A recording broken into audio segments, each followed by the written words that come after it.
In this module, Chemical Kinetics 2, we would be learning about integrated rate law, half-life of a first order reaction, and also solving some important problems.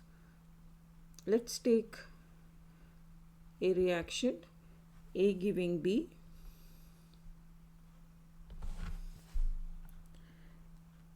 A giving B, a first order reaction A giving B. So as the reaction is a first order, rate of this reaction, so rate would be proportional to concentration of A raised to 1, only one term. Now whenever we remove a proportionality sign, we should multiply with a constant, so rate will be equal to this constant K into concentration of A. K is the rate constant. How do we determine rate? In terms of the reactants, it is minus dA by dt, where dA and dt are small changes in concentration of the reactants and small change in time. This is equal to K into concentration of A. Now if we rearrange this, we get dA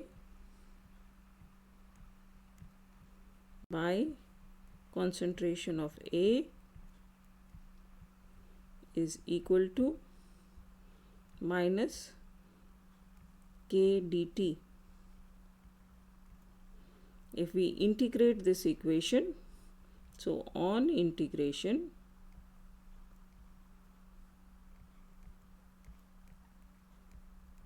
what do we get? If we integrate this equation, we get log, so ln to the base e, ln A naught, ln A is equal to minus kt plus ln A naught. Ln is log to the base e.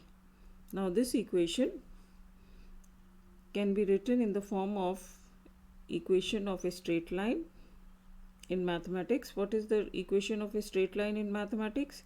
It is y is equal to mx plus c. So what are the two variables? Y and x. So if we plot ln A versus t, this is the next variable, we should get a straight line. So we are plotting a graph between ln A log to the base e A and t, that is time. We should get a straight line whose intercept is c. So what is this c? ln A. So this intercept will be ln A naught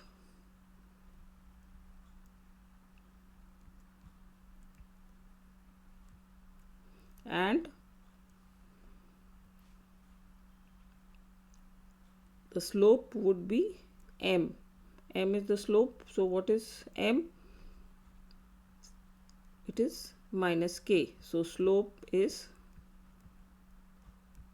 minus k. So any graph that we draw, if we get a straight line, you can easily find out what is the slope of the graph. Now when we convert this into log to the base 10, we get the equation k is equal to 2.303 by t log A naught by A. So this is the integrated rate equation of the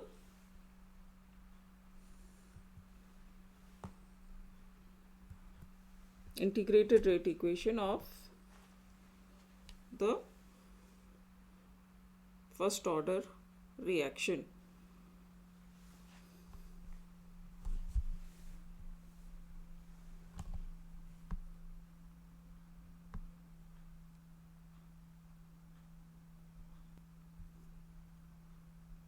Can be rewritten as log A naught by A is equal to KT by 2.303.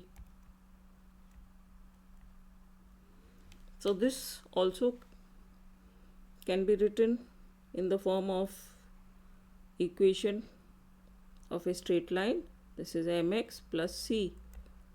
So there is no c. So if we plot a graph between, what will be y? Y will be log a naught by a. So we take log a naught by a naught by a, and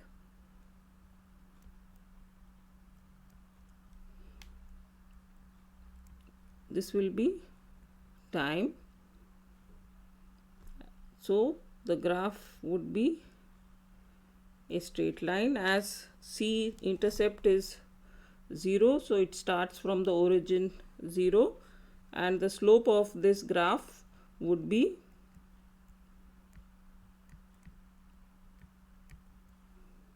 k by 2.303 m. So this is slope would be equal to k by 2.303.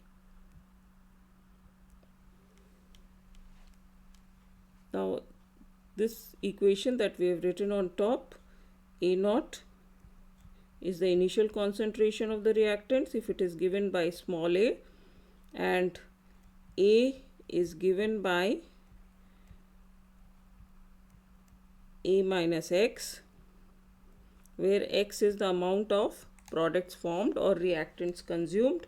Then the equation can be written as K is equal to 2.303 by T log A by A minus x.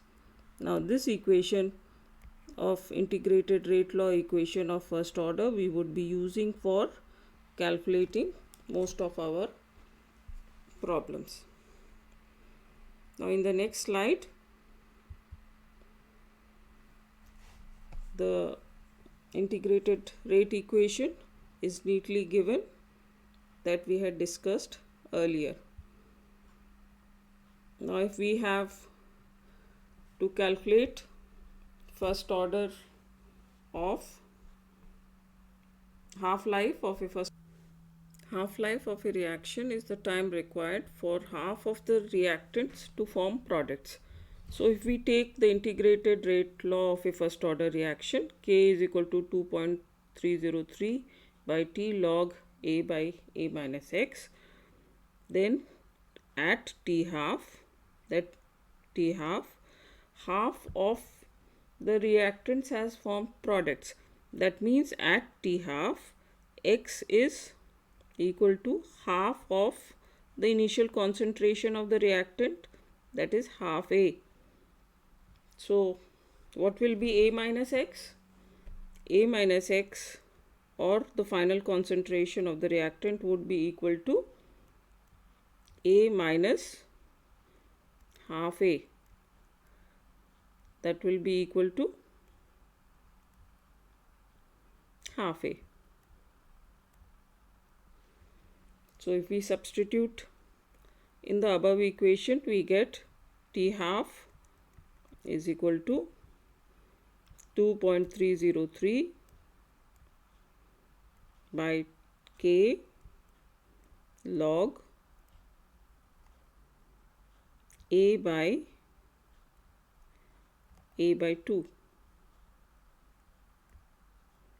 So this is nothing but log 2.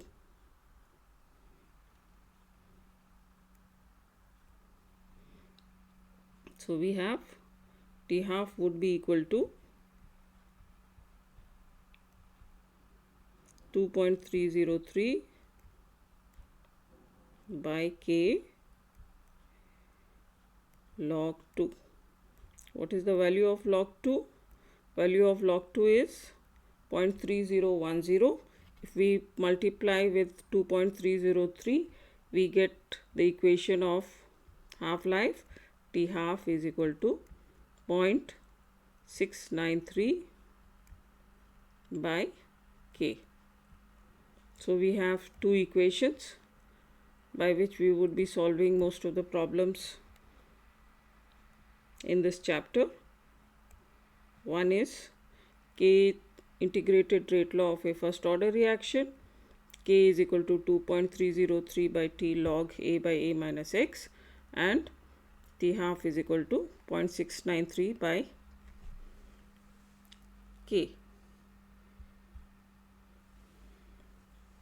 So half-life of a reaction is the time required for half of the reactants to form products, and this is what we have got for T half.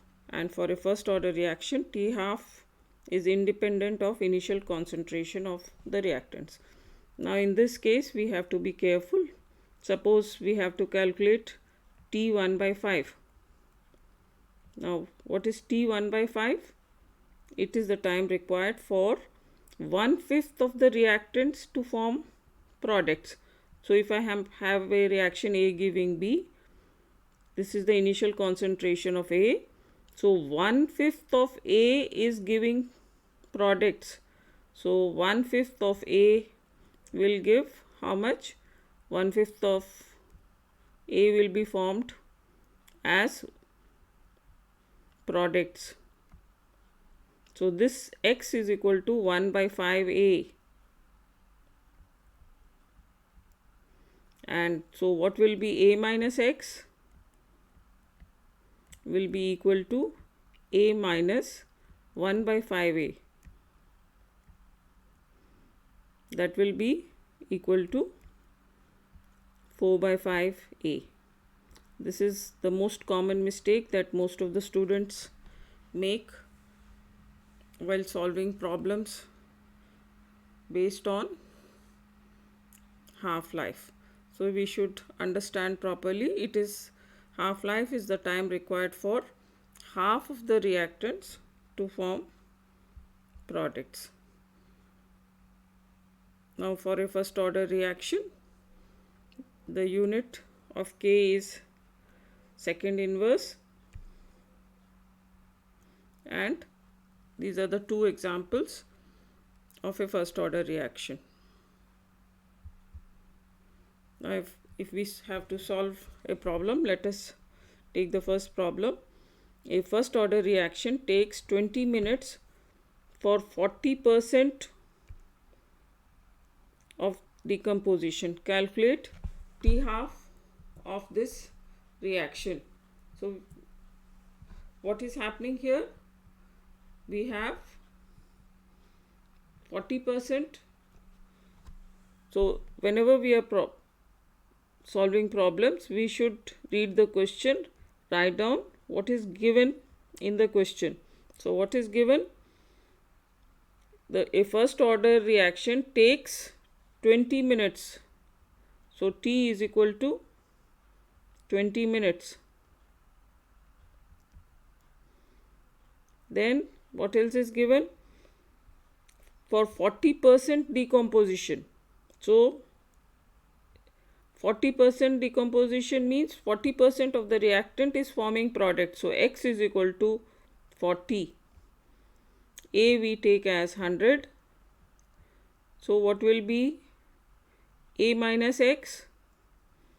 A minus X would be equal to 100 minus 40, that is 60. So if we substitute in the first order rate equation, K is equal to 2.303 by T. So what is T? 20 log A is 100 by a minus x, which is 60. So what do we get? We get it is equal to 2.303. This becomes 0.1152 into log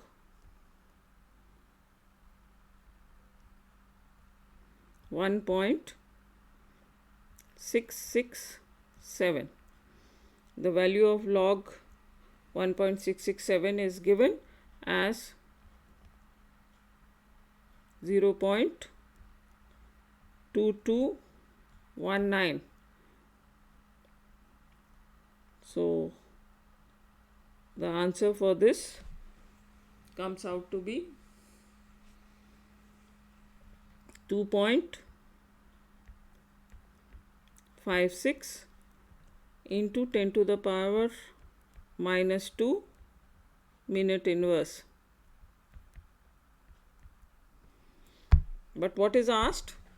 We have to calculate t half, and what have we calculated? We have calculated k. Once we have calculated k, we can calculate t half using half-life equation. So we have got t half, k is 2.56 into 10 to the power minus 2 minute inverse. So using the equation t half is equal to 0.693 by k, we can substitute and get t half as 27.07 minutes. Let's take the next problem. The first order reaction has a rate constant of 3.7 into 10 to the power minus 1 second inverse. How long will 5 grams of this reactant take to reduce to 2.5 grams? So what is given in this reaction?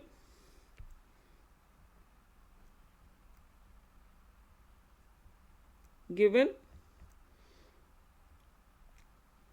has a rate constant of, so we know k is equal to 3.7 into 10 to the power minus 1 second inverse.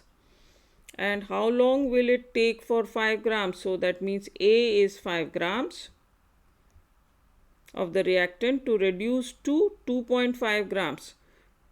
So final concentration of reactant A is 2.5. That means A minus X is 2.5 grams. So you have to read the question properly. Sometimes in these questions we give the final concentration of the reactants, or sometimes we give how much of the reactants has reacted. So if we substitute in the first order rate equation, write the first order rate equation first and then substitute 2.303 by k is given. We will calculate t. So t will be equal to, by k, that says 3.7 into 10 to the power minus 1 log A is 5 by 2.5. 5 by 2.5 is log 2, and the value of log 2 is given here as 0.3010. So if we multiply this, we get here, this is 6.224 into log 2. What is log 2? 0.3010. So we get the answer as 1.873 seconds. So neatly the problem is solved for you. In the next slide, we get the answer as 1.873 seconds. Let's take the next problem. All these problems have come many times in the board examinations, so please try to solve them on your own. SO2, Cl2, The following data were obtained during the first order thermal decomposition of SO2Cl2 at a constant volume.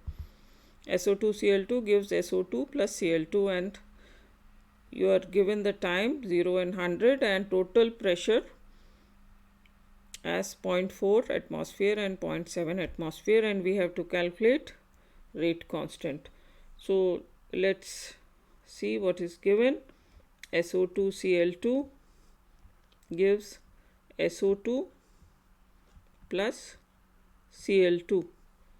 Now if we take the initial pressure of SO2Cl2, it is given as P0, and for SO2 this and Cl2 it would be 0. Now after some time the final pressure of SO2Cl2 is P0 minus P, and this P amount of SO2Cl2 has reacted to form P moles, P atmospheres of SO2 and P moles of Cl2. So what will be the total pressure? The total pressure would be sum of these pressures. This is what is present in the volume after the reaction has taken place. So the total pressure present in the container would be PT would be equal to, I have to add these pressures. Pressure due to SO2Cl2 is P0 minus P plus P for SO2 and P for Cl2. So this comes up to P0 plus P. So if we can calculate P from this, so P will be equal to PT total pressure minus pressure at the initial pressure. So this is, once we have calculated this, we can substitute in the table in the equation for a first order rate equation. So this is what we have calculated. P is equal to P0, P is equal to P0 PT minus P0. So what will be P0 minus P? P0 minus P will be P0 minus PT minus P0. This is 2 P0 minus PT. We are given the total pressure, we know the initial pressure. So if we substitute in the rate law equation, we get 2.303 by 100 log 0.4 by 2 into 0.4 minus 0.7, and on substitution we get the answer as 1.386 into 10 to the power into 10 to the power, this is into 10 to the power minus 1. So please solve some more problems based on first order reaction and half-life. Thank you. Please like and subscribe to my channel Learn with Neera Sharma.